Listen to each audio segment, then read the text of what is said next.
एक बात आपने कही जिसका मैं जवाब देना चाहता हूं। आप बैठ सकते हैं। ये कांग्रेस का प्रेस कॉन्फ्रेंस है, बीजेपी का नहीं है, आरएसएस का नहीं है। राहुल जी, समय की पाबंदी भी हाँ, है। नहीं, मगर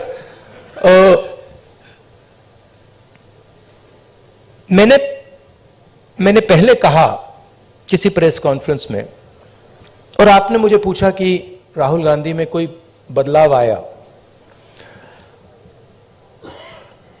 एक बात मुझे बहुत गहराई से समझ आ गई है कि ये जो लड़ाई है ये एक्चुअली राजनीतिक लड़ाई नहीं है। सुपरफिशियली ये राजनीतिक लड़ाई है। जब हम बीएसपी से लड़ते हैं या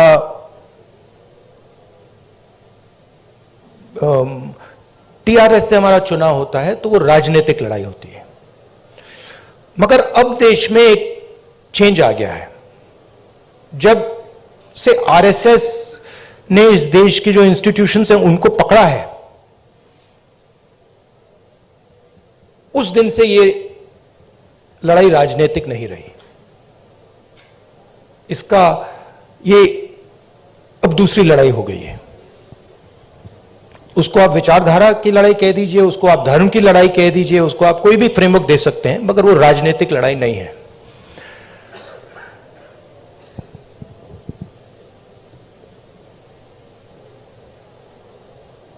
कांग्रेस पार्टी की अगर आप हिस्ट्री देखें, जो आपने कहा कार्यकर्ता में जोश आ गया है, यह तपस्या का संगठन है।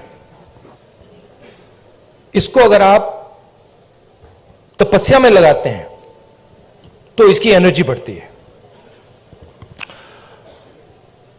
बीजेपी पूजा का संगठन है।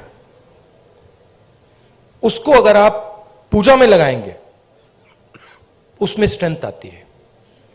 अब पूजा दो तरीके की होती है। धर्म की बात कर रहा हूं। पूजा नॉर्मली होती है कि भाई मैं भगवान के पास जाता हूं और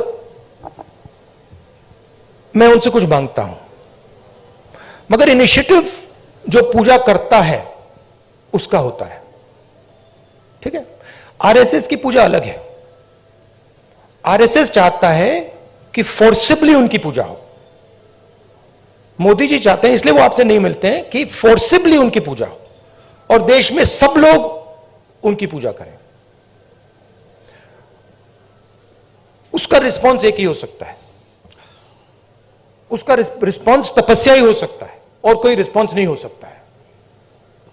और इसीलिए ये जो यात्रा है ये बहुत सक्सेसफुल है, क्योंकि इसमें सिर्फ कांग्रेस पार्टी तपस्या नहीं कर रही है, सिर्फ एक व्यक्ति तपस्या नहीं कर रहा है। इसमें लाखों लोग तपस्या कर रहे हैं। और इस यात्रा का मैसेज यही है कि जो मैंने अभी आपको बोला, जो आपने रोड मैप की बात पूछी, कि इस देश में तपस्या की रिस्पेक्ट होनी चाहिए, स्किल्स की रिस्पेक्ट होनी चाहिए, काम की रिस्पेक्ट होनी चाहिए। कांग्रेस पार्टी ये कहती है, हिस्टोरिकली ये कहा है। और बीजेपी कहती है, आरएसएस कहती है कि नहीं भैया, तपस्या की कोई रिस्पेक्ट नहीं होनी चाहिए। जो हमारी पूजा करेगा उसकी रिस्पेक्ट होगी। अब आप इस फ्रेमवर्क से नोटबंदी को देखिए। क्या नोटबंदी ने हिंदुस्तान के गरीब की तपस्या की रिस्पेक्ट की? बिल्कुल नहीं। वो तपस्या पर आक्रमण था। उसका मैसेज था किसान से, छोटे मजदूर से, छोटे व्यापारी से, भैया तू जितनी तपस्या करनी है तू कर ले, कुछ फर्क नहीं पड़ेगा, जला देंगे। और बीजेपी आरएसएस इस देश को फोर्स्ड पूजा की ओर ले जा रही है। धन का प्रयोग करके, इंस्टीट्यूशंस को कैप्चर करके, लोगों को डरा के, आप लोगों को डरा के, वो आपसे कह रहे हैं भैया तपस्या मत करो। आपसे कह रहे हैं आपकी जो तपस्या है, जो सच्चाई मतलब आपको अपने टेलीविजन स्क्रीन पे डालनी है, वो मत करो, मार देंगे, हमारी पूजा करो। इसलिए प्रधानमंत्री जी आपके सामने नहीं आ सकते, क्योंकि उसमें आपकी तपस्या की झलक दिख जाएगी, कहीं ना कहीं से कोई सवाल पूछ जाएगा। तो ये लड़ाई है पूजा और तपस्या के बीच में। हमारा संगठन तपस्या का है, और अगर हमारे संगठन में कमी है तो तपस्या की कमी थी, और उस यात्रा ने इसको क्लियर कर दिया है कि यह तपस्या का संगठन है, वो पूजा का संगठन है। उनका वो काम है, हमारा ये काम है।